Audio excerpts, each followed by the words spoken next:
So this is the last talk for today, and we have this pleasure to have Ian Lee from the Australian National University, and he will talk about mirror symmetry for truncated cluster varieties.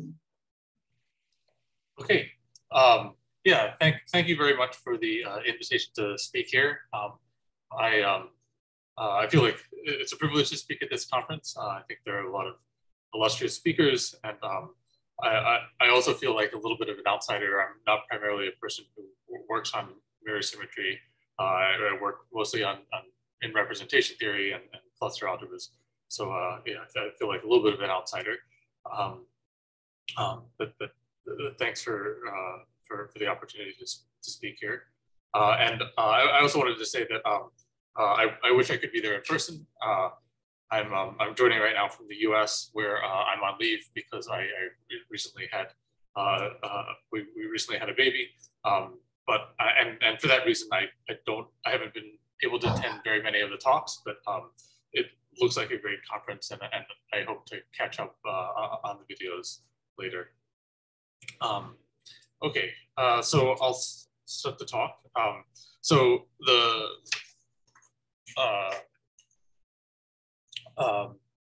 topic of the talk is mirror symmetry for truncated cluster varieties. So I'll first oh yeah, I should say this is all joint work with Ben Gamage.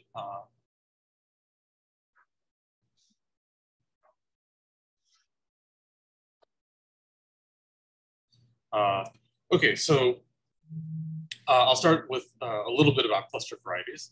So where does such a thing come from? I think maybe you've heard about these before already in the conference. So just to have a model in your head, what you can start with is a quiver, and to the vertices of the quiver, in this picture they're labeled A through F, and to the vertices of the quiver will correspond cluster variables. So you have some number of vertices, and they'll each correspond to a cluster variable. And what does this information give you? So this particular quiver will give you what's called a seed, and so that gives you a torus chart. And so the coordinates on this torus are A, B, C, D, E, F.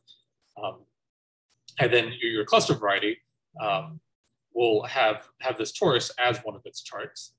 So we'll call X here is the cluster variety, and we'll think about it as being glued out of a bunch of tori. So there's some combinatorial procedure by which you start with this quiver, and then you mutate and you obtain other quivers, and each quiver gives you a torus chart. So yeah, so something like this. You start with 6, and it's given by these cluster variables, and we glue these tori together, and they're constructed in some combinatorial way that's recursive, and maybe I should say that there's sort of potentially infinitely many.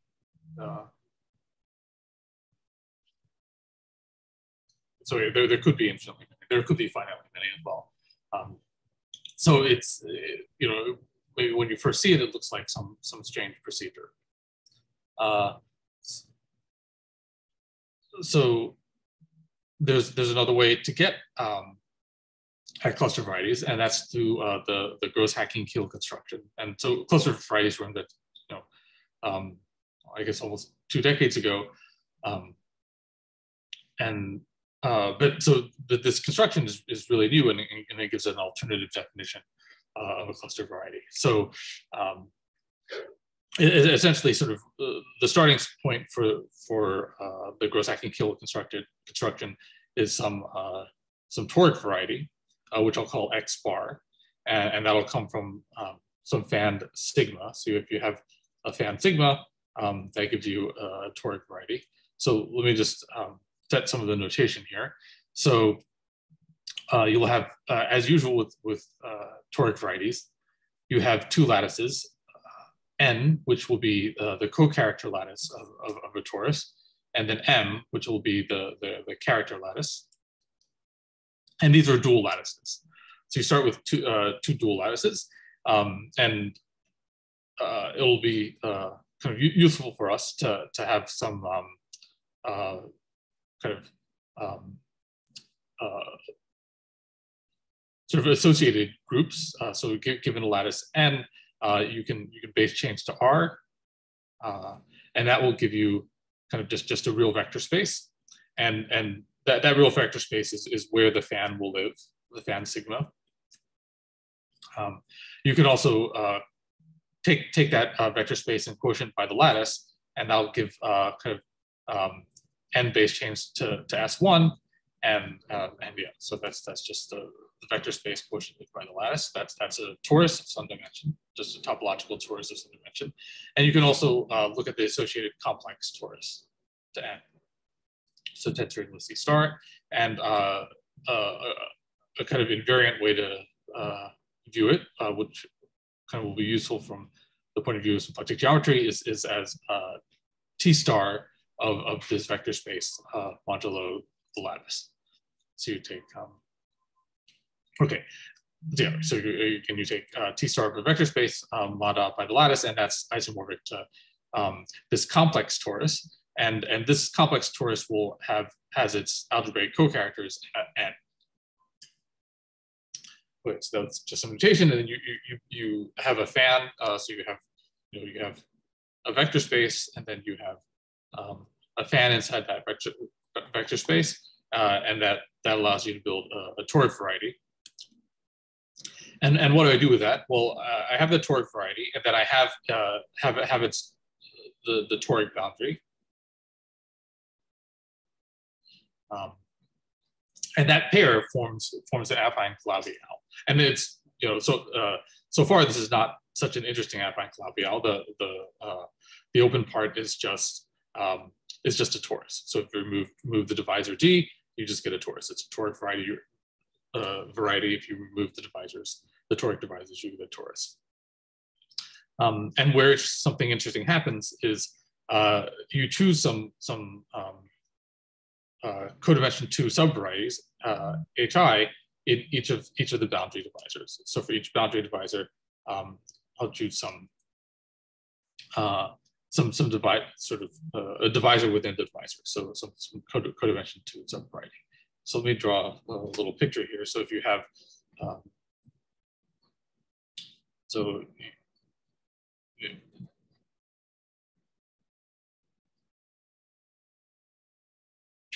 so you have maybe some divisors, DI, which I'll represent by this is sort of a 2-dimensional representation. And then on each divisor, you have some codimension 2 subvariety, which I'll call HI. And then what do you do with this? You'll let X be the blowup of, okay, so take the union of these codimension 2 subvarieties, call that HI, and then we'll blow up the toric variety at H. Okay, so we'll take each of these codimension 2 subvarieties and we'll blow up there. I think probably this construction's familiar to everyone or a lot of people. So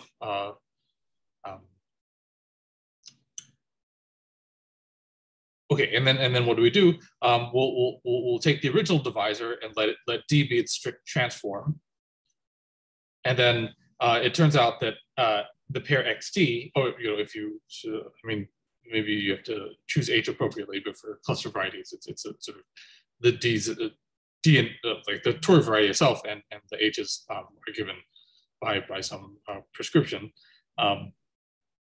You'll get another affine log Calabi-Yau. So it's a way of starting with, it's a procedure by which if you start with an affine log Calabi-Yau, you can create new ones.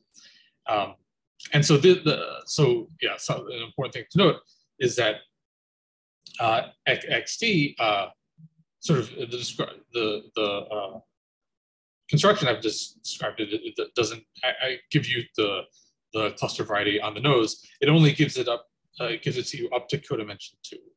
So you'll take X, you'll take these divisors, and then you'll blow up H, and then you'll have to take the affinization to get the cluster variety.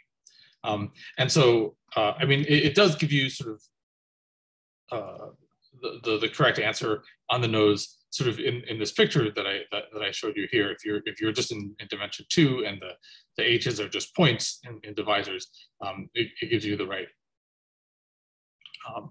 answer. But sort of the pictures may be slightly misleading because in general these hi can kind of intersect in lower codimension strata of the toric variety, and then you have to be a little bit careful about how things are blown up, and taking this Itsai-Penization, it's a complicated procedure. Like it's maybe somewhat a little unpredictable what comes out the other end. Okay.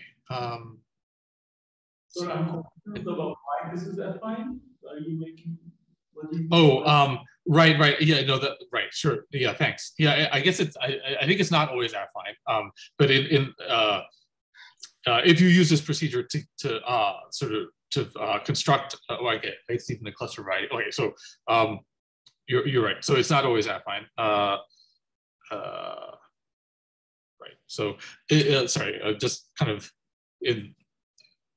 But you can imagine it's affine, like sort of in, it's often affine. I guess it's not, doesn't always have to be affine. Yeah, thanks. I often think of it as being affine because kind of the prototypical examples I think of coming from representation theory are always affine. Great. Any other questions?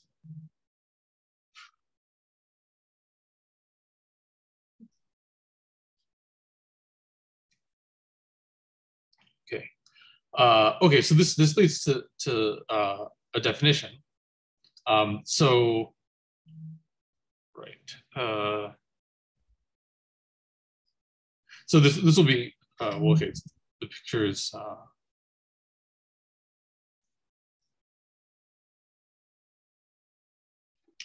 Yeah. So. Okay, so because what we do is we start with X, and then you have these divisors D, and then you blow up the H's inside of it. I guess another thing to note is that I'm not so concerned with what happens at sort of the intersections of these divisors. So there's something interesting could happen there. But if you sort of throw those intersections out, that's what gives me what I'm going to call the truncated cluster variety.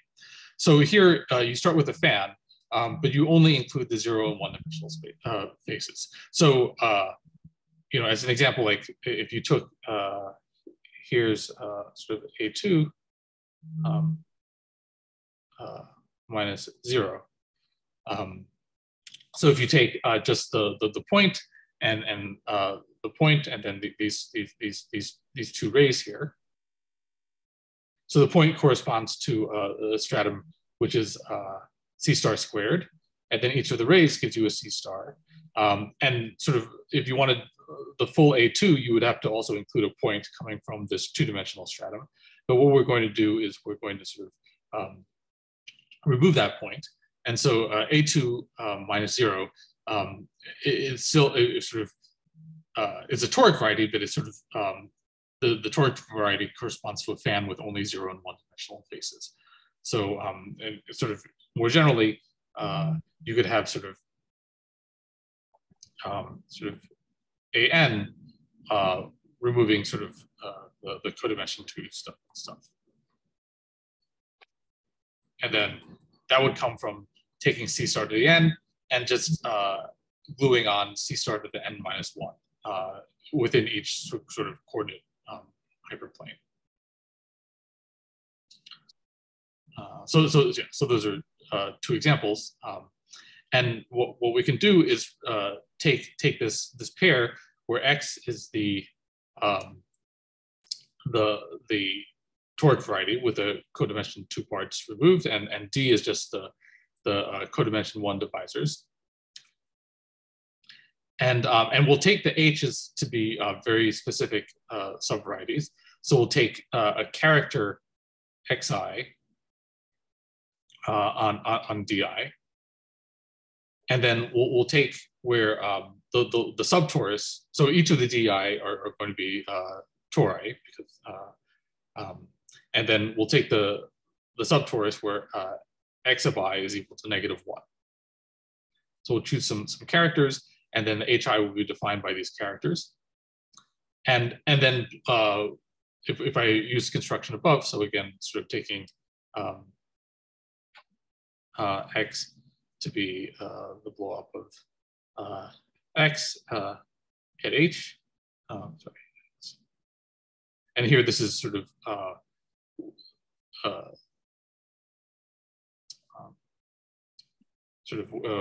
without the codimension 2 strata. This will give what I'll call the truncated cluster variety.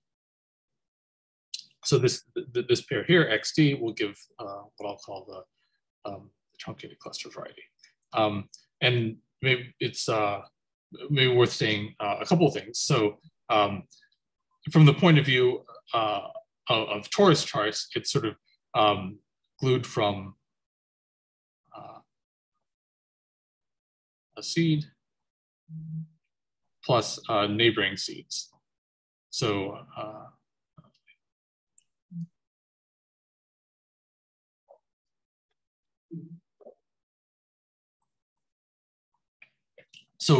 what does that mean? So if you start with the seed for each vertex, there are a bunch of vertices which are mutable, and you can, if you mutated those in each one of those vertices, you'll get a new seed. And if you take a seed and its neighboring seeds and glue them together, what you'll end up with is this truncated cluster variety. And so this is not the cluster variety on its nose. In order to get the cluster variety, you need to affinize. So I put in kind of a question here, and this is something we have been playing around with, and it's sort of just a question whether, I mean, of course, the truncated cluster variety, sort of, I think of it as kind of a first approximation to the cluster variety. Maybe in the end, in lots of examples, the cluster variety is the thing that you're interested in. And the truncated cluster variety is just some approximation. So how would you get the entire cluster variety? So I mean, affinization is maybe a complicated procedure that you don't have a lot of control over. But something that I've wondered, and this seems to work at least in so many small examples, is if instead of blowing up H inside X, you take X to be the whole toric variety. So this is the full toric variety.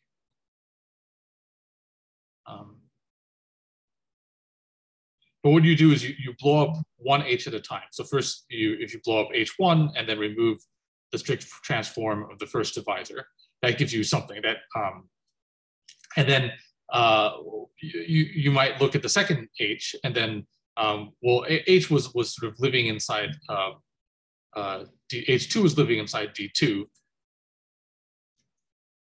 but sort of D2 was sort of like a sort of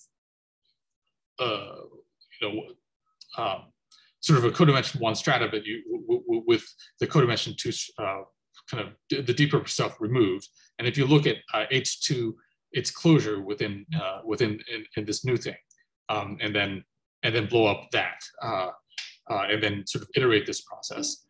Is it possible? This is just a question I had. Maybe someone in the audience is interested. A question I had was whether sort of this procedure will give you the cluster variety on the nose. So at each stage, not just blowing up H1, H2, H3, et cetera, but sort of blowing up H1, and then taking the closure of H2, blowing that up, and then taking the closure of H3, blowing that up, and so on. Anyway, so that's just a question to put out there. Yeah, so let me look at a couple of examples. So the example I had up before. So if you have this quiver with the cluster variables A through F, and I can freeze. So I'll put in boxes frozen variables. So these are C, E, and F are frozen. And in this situation, what is my toric variety? My toric variety will be well, so for the frozen variables, I don't add any divisors. But for A, B, and D, the mutable variables, I'll look at the divisors where A, B, and D are 0. So I take C cubed cross C star cubed. The C cubed has coordinates A, B, D. C star cubed has coordinates C, E, F. And so the divisors are where A, B, and D are equal to 0. And so the open part is just the torus with coordinates A through F. And in each of these divisors, I'll take some h's, which will be defined by these characters chi1, chi2, chi3. And so the formula, if your cluster variety comes from a quiver, is just sort of the product of the kind of incoming divided by the product of the outgoing arrows. So within the divisor corresponding to A, I look at the arrows that come into A and the arrows that go out of A. So B goes into A and D goes out of A. And so B divided by D will be the character corresponding to the divisor A equals 0. And this procedure will give you cluster variety in the case that it comes from a quiver. So this is a fairly robust family of examples. Okay. Okay. And then there's one other kind of prototypical example which I wanted to give. So this is just a two-dimensional example, and I think this is probably an example that many of you are familiar with. So if you take a two-dimensional torus with coordinates A and B, and then you take the divisor, you add the divisor where A is equal to 0. So this is A equals 0 is going to be my D. And then inside of D, you'll have H, which is given by, so it is given by chi is equal to -1. So in that situation, what is that? So here the divisor is A equals 0, and the character chi will just be B. And so then I'll take in the locus where A equals 0, I'll take where B is -1. And so I'm just blowing up a point, the point 0, -1. And what will that give me? So originally my variety was, my torque variety was just this. So C cross C star. So A is the C coordinate and B is the C star coordinate. And then what I want to do, I want to blow up the locus where inside A equals 0, where B is equal to -1. And so it turns out that that's given, well, so, the blow up is kind of adding sort of a P1 where the parameter on that P1 is sort of B plus 1 over A and A over B plus 1. But because we're removing the locus where A equals 0, it's enough to add the locus, the coordinate B plus 1 over A. So it turns out that the resulting variety comes from a variety with the functions A, B, and B inverse, and also B plus 1 over A. So it's sort of like adding B plus 1 over A to your functions. And if I let A equals X and Y equal B plus 1, then we have the equation XY equals, well, okay, so I have to, so I have to invert B, so I'll have to invert XY minus 1. So this thing is B. So the resulting variety is C2 minus this this curve XY minus 1. So this is this variety is self-mirror, and let me just mention that its Lagrangian skeleton is given by this picture here. So you take a torus, and then you choose a cycle and fill it in with a disk, and it is equivalent to taking kind of like a nodal kind of a nodal elliptic curve. Right. So the Lagrangian skeleton it could be taken to be to either one of these singular manifolds. Okay. So I'll talk more about Lagrangian skeleta in just a second, but I want to just point out that this is kind of a prototype for the construction that we'll be doing in the next half hour. So any questions so far?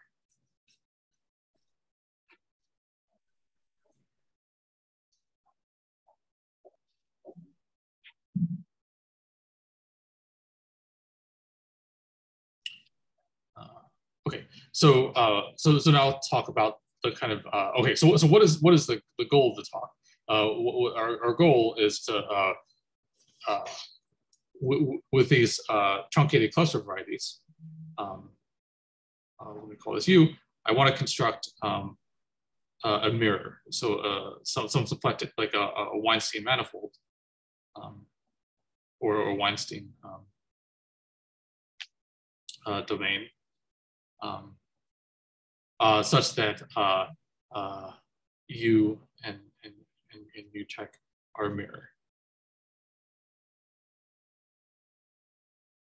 So that'll be my goal.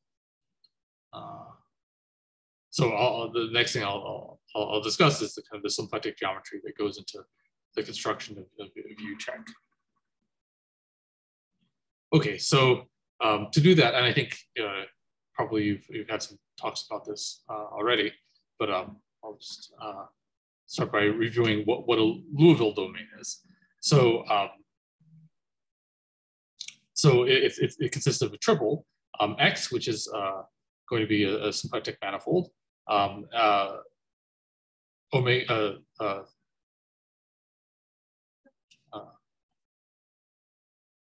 this is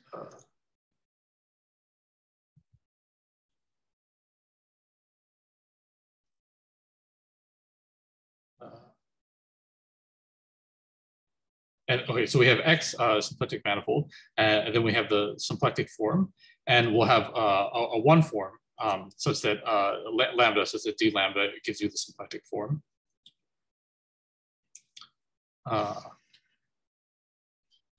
And then from this, what can we do?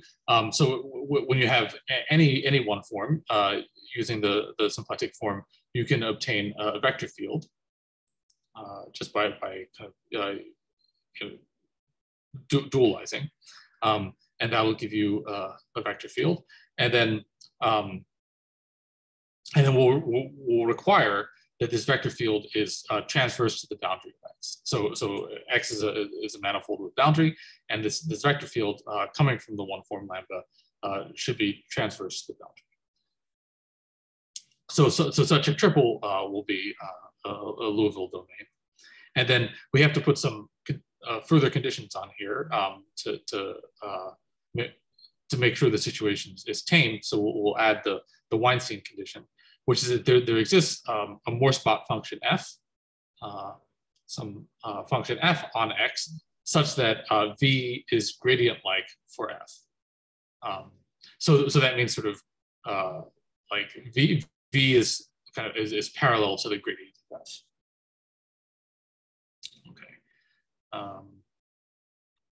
So it doesn't, the gradient of f doesn't have to be on the nose, but it just has to be parallel to v. Okay, so that's what a Liouville domain is, and so these kind of nice symplectic manifolds, and then we'll need some version of kind of a symplectic manifold with corners, or a symplectic manifold with boundary, and that's what a Liouville sector is. So this will come from what's called a Weinstein pair. So it's a pair where you X sigma, where X is itself gives a Liouville domain. So X is symplectic form and lambda, and will require that sigma is a hypersurface in the boundary. So that the boundary is like if n is 2n dimensional, the boundary is 2n minus 1 dimensional, and we'll look for a hypersurface inside there, which will be 2n minus 2 dimensional. And we'll require that restricting the symplectic form in the 1 form to sigma will give another Weinstein-Liouville domain. Okay, so that's what I'll call a Weinstein pair. And so what are these used for? So a Weinstein pair is associated with a Liouville sector, which is in some sense a symplectic manifold with boundary. And if you have x1 with some boundary, then x2 with some boundary, maybe sigma 1 and sigma 2, and then sigma 1 say, is you have some gluing of sigma 1 and sigma 2, then you can glue the corresponding Liouville sectors to obtain a symplectic manifold or Liouville domain.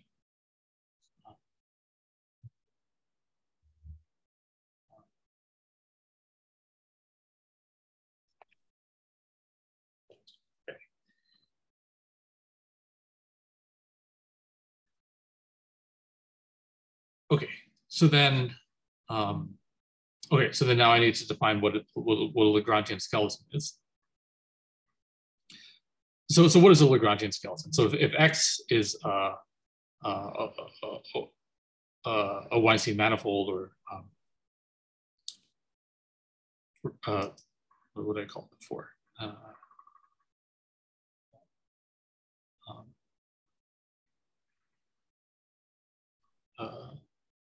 Right. Okay. So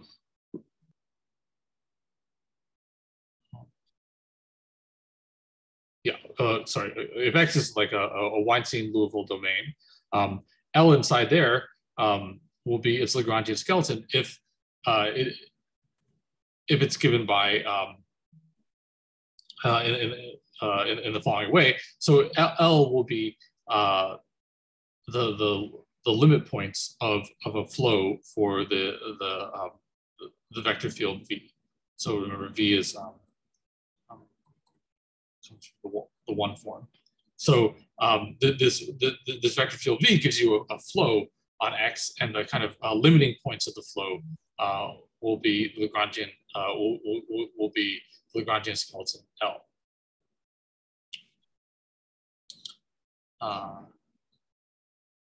And in sort of good cases, L will be kind of homotopy equivalent to X, and then X is in some sense kind of morally the cotangent bundle of this singular manifold. Okay, so now I'll need to say something about Lagrangian skeleton for Weinstein pairs. So if we have a pair X sigma. Remember, X and sigma are both Weinstein-Liouville domains themselves. So they may, let's say that X has skeleton L sub X, and sigma has skeleton lambda. Then the skeleton for this Weinstein pair is going to be given by Lx union with a cone over lambda. Okay. And so this sits inside, what is this inside? This sits inside the Liouville sector.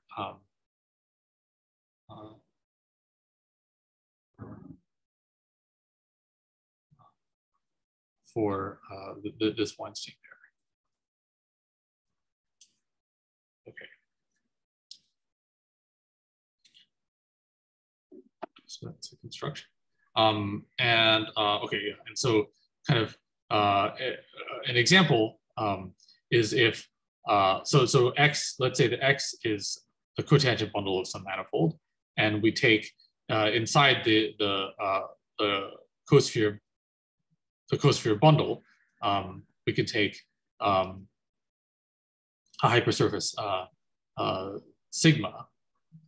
Okay, and suppose that sigma has skeleton lambda, then the skeleton for the pair, the Weinstein pair X sigma, is given by, well, the skeleton for X is just M, and then you take the cone over lambda, which lives, lambda of course lives in the it lives in the cosphere bundle of M. Okay. So a theorem of Ganatra, Pardin, Shenda tells us that the wrapped Fukaya category of this Weinstein pair, or the Liouville sector for this Weinstein pair, T star comma sigma, is given by let's see, wrapped construct. So this W is for wrapped constructible sheaves with singular support on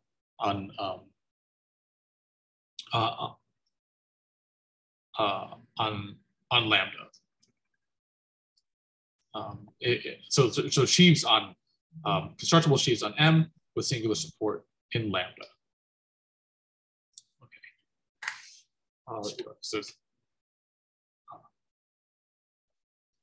singular support conditions have to occur on conical Lagrangians in T star M. So like I think sort of the cone. Right. So the cone. Sorry. So lambda is inside the cosphere bundle, and so the cone on lambda is inside the cotangent bundle of M. And so this gives a singular support condition. All right. Okay, so these are the kind of symplectic geometry inputs that we'll need.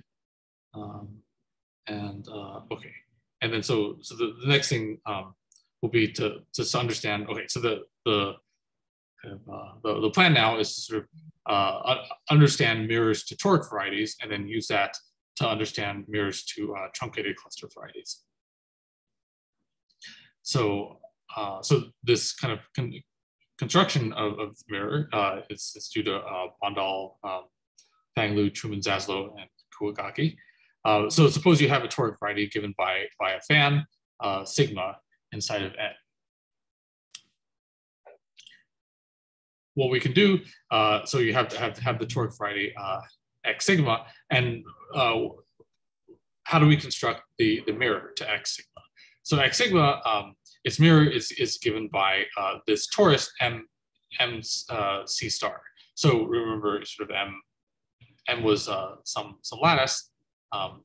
So C star. So yeah, right. Well, M is a dual to N. M and N are dual lattices.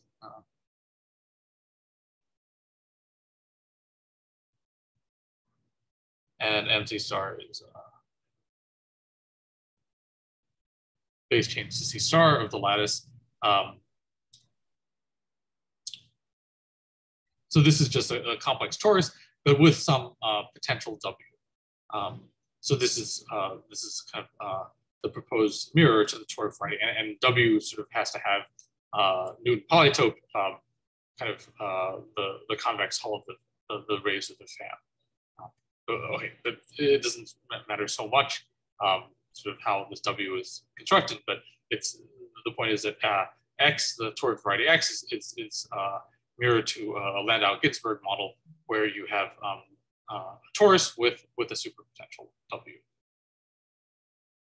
And so what do we do with, and so how do we construct the sort of, the Weinstein pair attached to this Landau-Ginzburg model? So we'll take so W is a function. So it's W gives a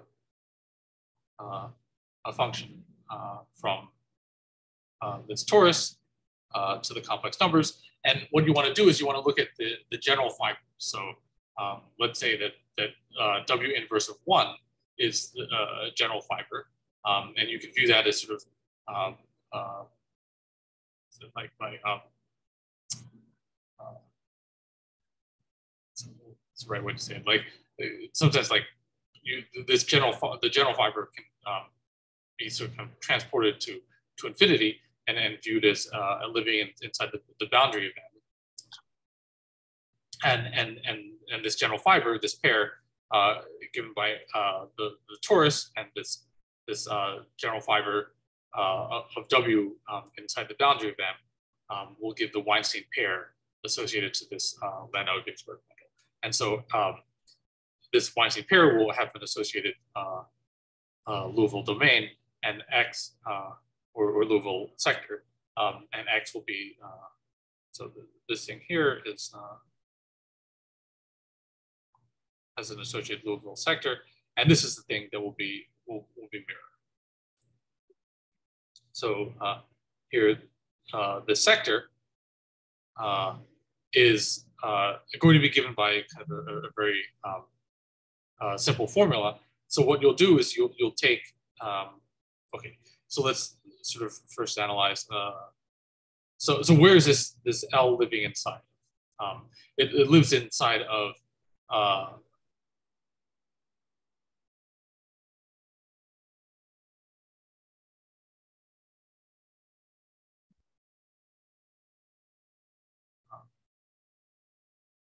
okay, it lives inside of this Liouville sector. What is MC star?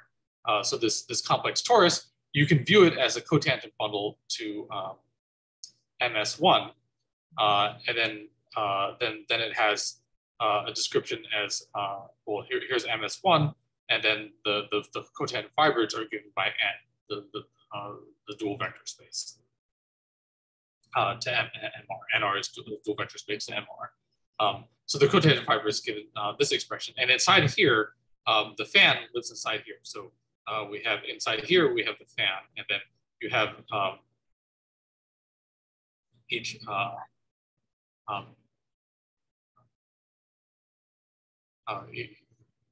element in the fan, sigma, will give you some part of the Lagrangian skeleton. And what you do is you take basically this thing here is sort of the conormal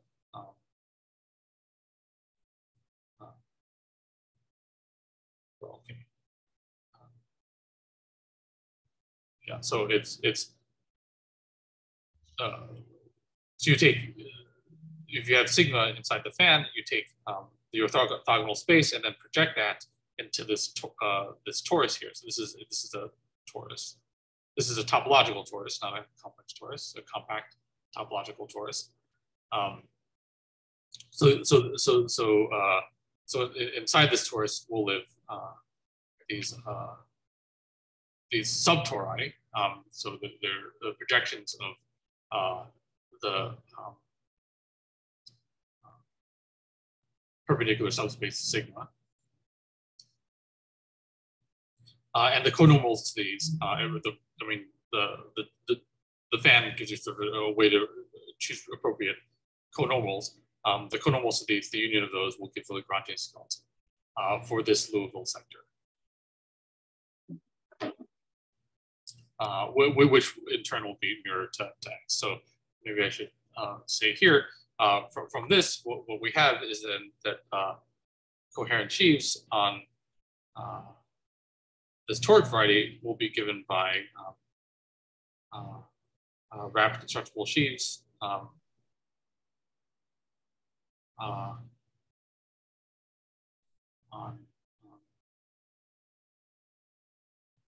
right, and so this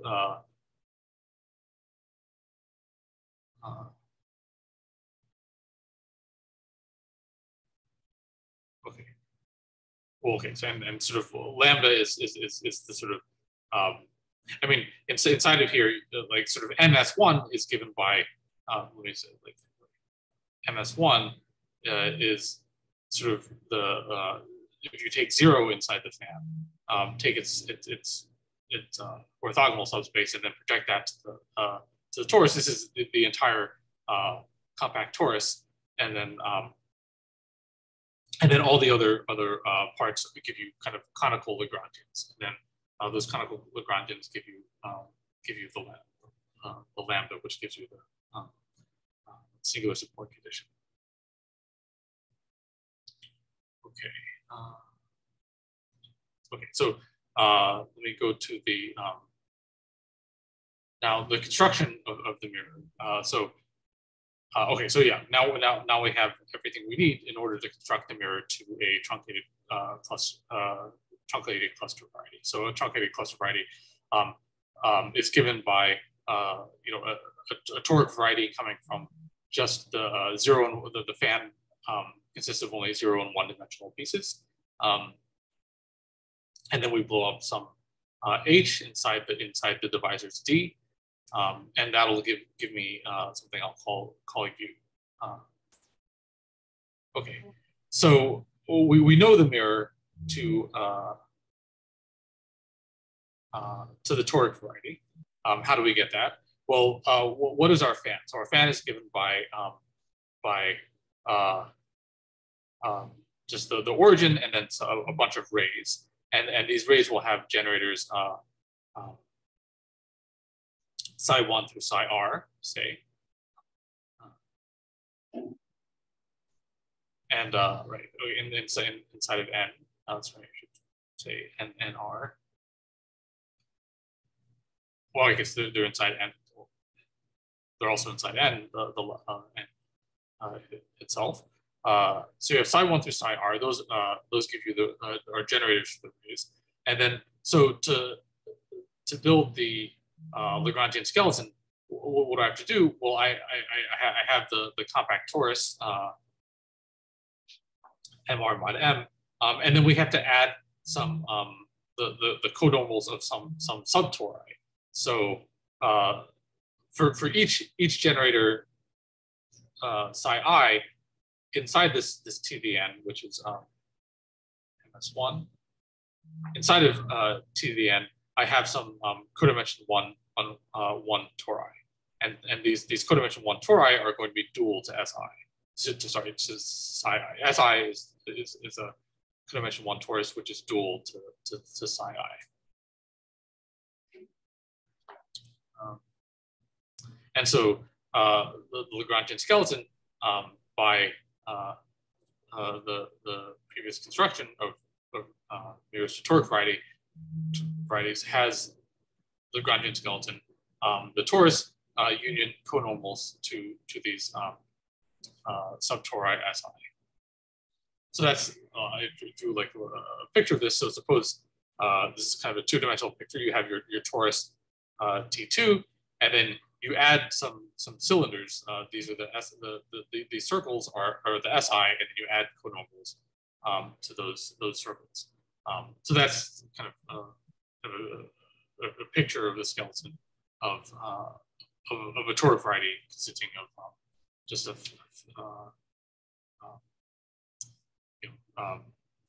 well, that comes from a fan which just has 0 and 1 dimensional strata. 0 and 1 dimensional cones. Okay, so that's the mirror to the toric variety, and then how do I get the mirror to the truncated cluster variety? So the idea is that sort of you have these kind of cylinders coming off of subtori in your big torus, and what I want to do is I want to cap off these cylinders with in dimension 2. You're just capping these off with disks. In higher dimensions, I have to describe a little bit more carefully what's going on. But the idea is that the skeleton for the toric variety is given by these kind of cylinders coming off of the torus. And in order to get the skeleton for the truncated cluster variety, you have to glue in some kind of disks. Okay, so let me say a little bit more about that. So the toric variety, the only data that you had was these psi i's. In order to define a truncated cluster variety, remember we had to have these chi I, which are characters on DI. So remember DI corresponded to, these were boundary divisors coming from these generators psi I of rays in the fan. And we want to take a character on each of these divisors. And so what is it? Where does this character live? So in terms of the kind of combinatorial data for the toric variety, chi is a vector inside psi I perpendicular. This is what the requirement for psi I to give a character on the subtorus. So in order to give a character on the subtorus, it has to live in psi I perp. And so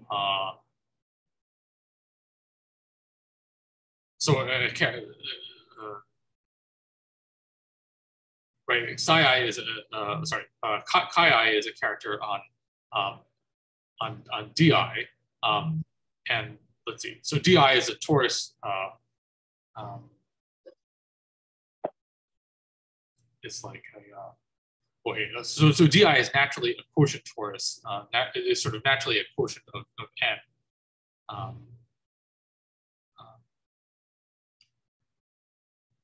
These di's are naturally quotients of n, and so a character on there is something sort of in the characters for n and c star, which will live in n.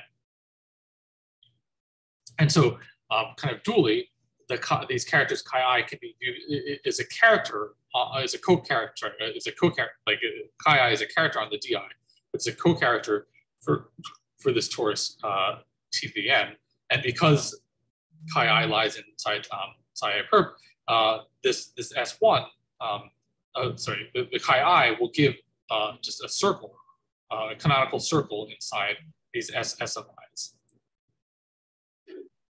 So the picture is you have your torus, and then you have a bunch of subtori in there to which you're kind of gluing cylinders. But each of those subtori also has natural circles sitting inside of them coming from this character, which corresponds to the HIs.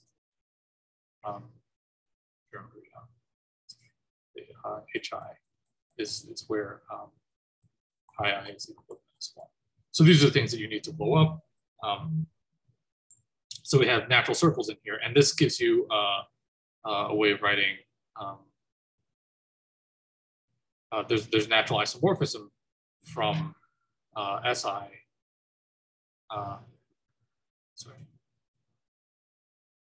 It's naturally isomorphic to kind of this S1 coming from chi I cross this quotient towards Ti.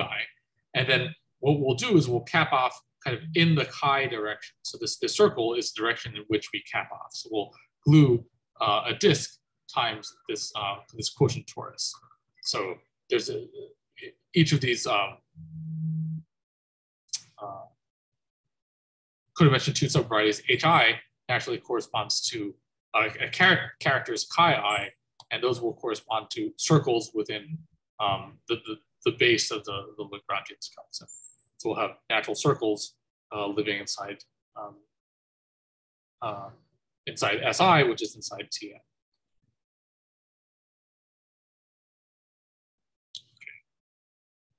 And so that's a construction. So and if you want to kind of construct the Liouville domain from this, so the actual mirror as a symplectic manifold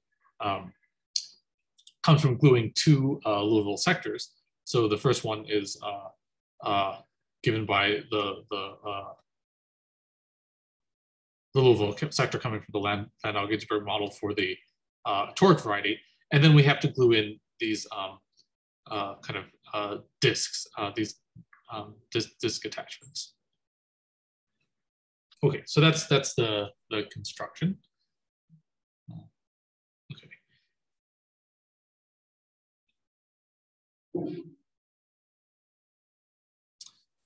So how do we get this? So that's U-check, and then how do we get the Lagrangian skeleton of U-check? Well, it comes from gluing together the skeleton for these Liouville sectors, and these sectors have skeleton kind of the disk cross torus, and then this torus with the cylinders.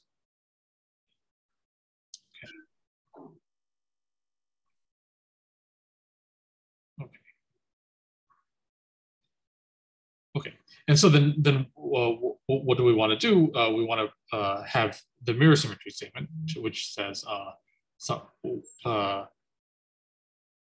coherent sheaves on U check is isomorphic to the Rabb-Fukaya category of, coherent sheaves on U are isomorphic to the Rabb-Fukaya category of U check. So this thing, okay, so this is,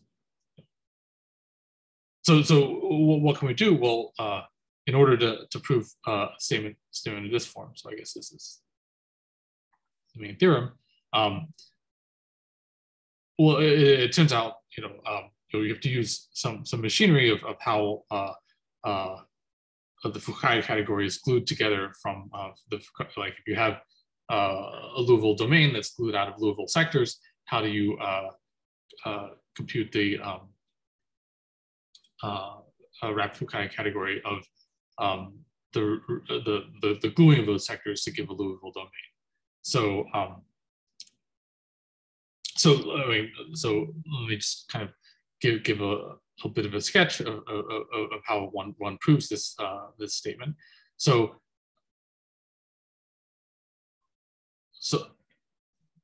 we have the Rabb-Fukaya category of this Liouville sector, and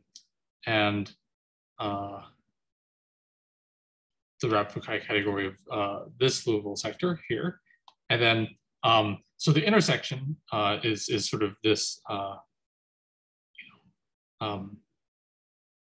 this kind of annular region here is the intersection, and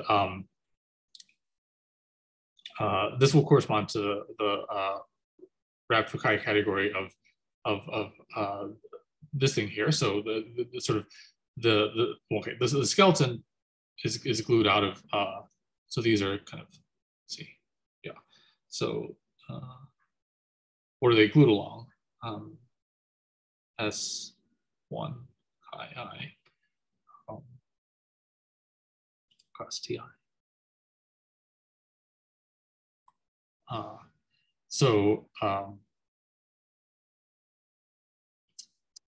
Right. So if you want to compute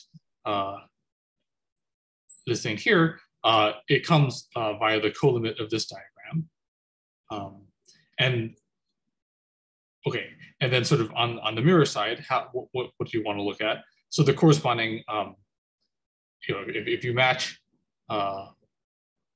each of these things with its mirror, so the mirror to this is turns out to be coherent sheaves on H. The mirror to this, by the theorem above, is coherent sheaves on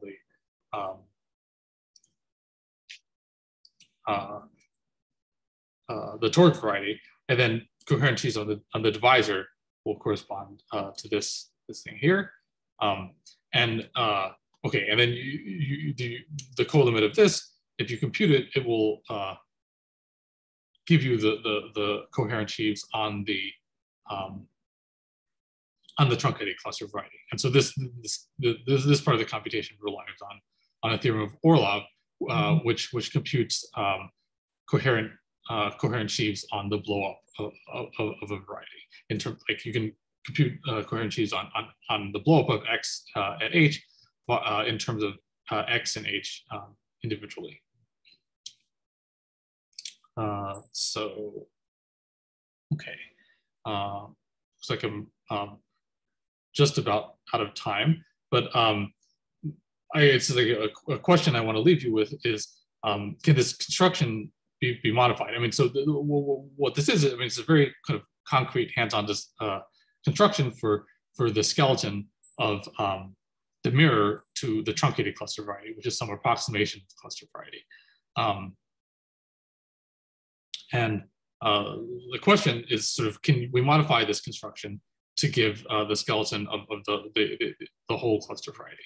And so that's sort of something that we're working on now. And yeah, I'm kind of interested if any of you have thoughts on that as well. Maybe this is a good place to end. Okay, let's thank Ian.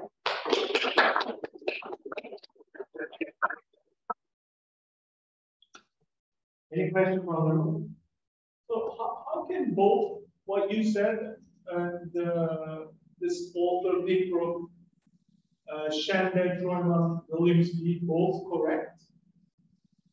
Like I think dimension 2, the symplectic manifold, the Weinstein manifold that you work with is exactly the same as the one that they work with, right? Uh-huh.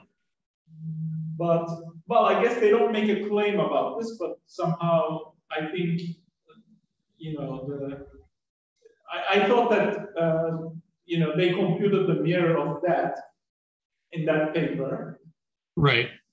And there was nothing truncated. Yes, because they're only in dimension 2. So, right, sorry.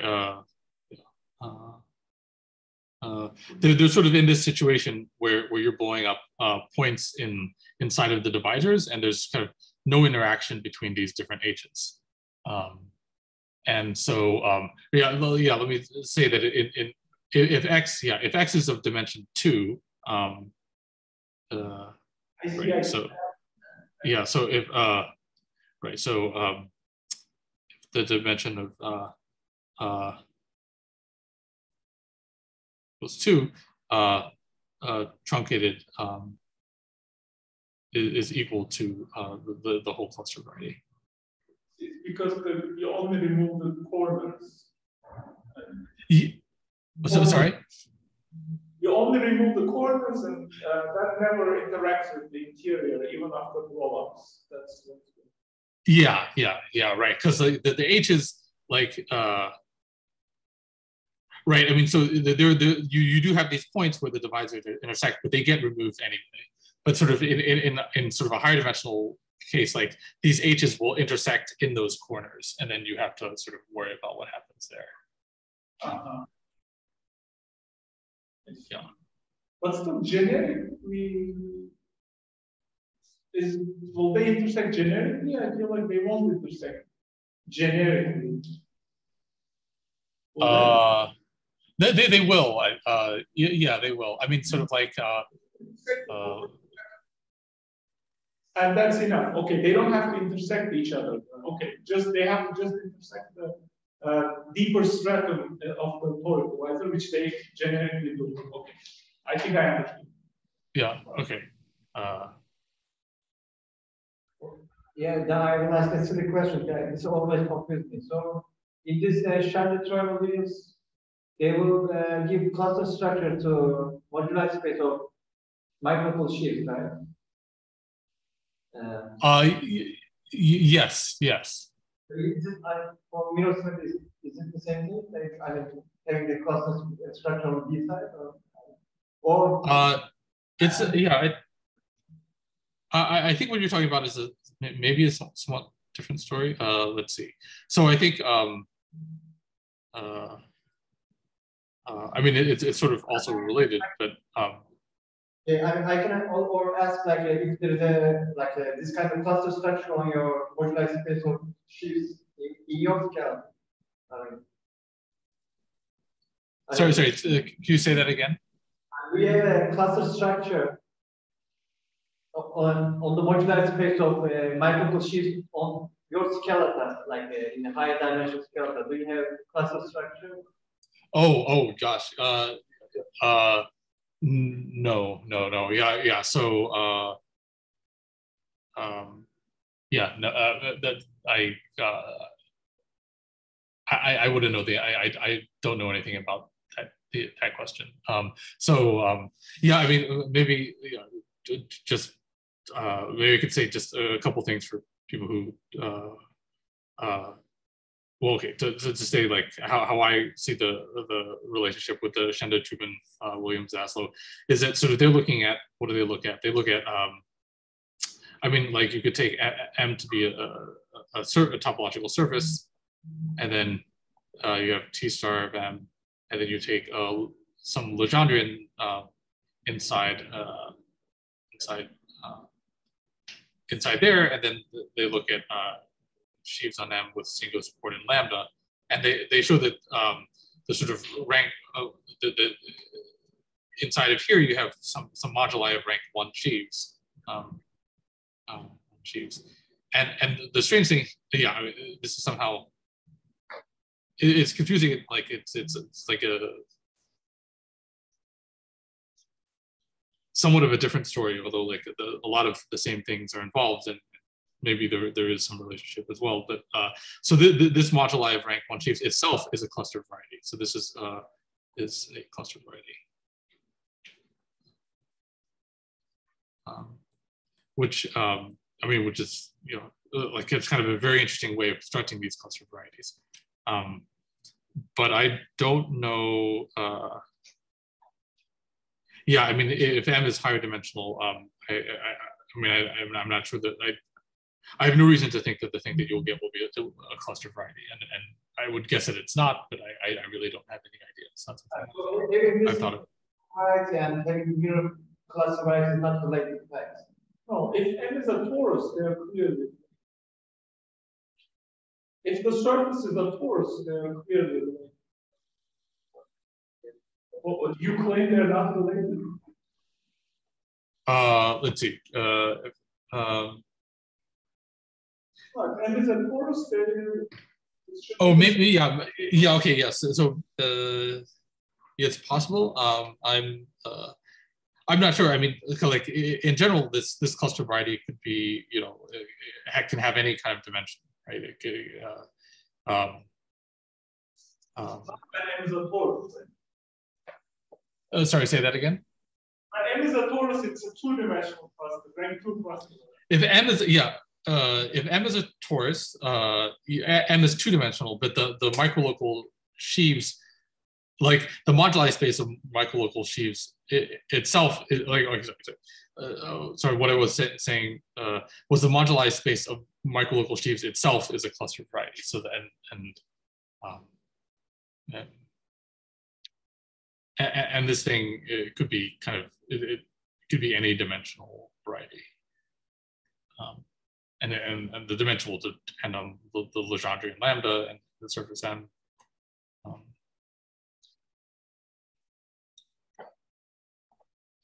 Okay, thanks. Another question from you? Any question from Zoom group? Okay, let's thank Ian again. Thanks.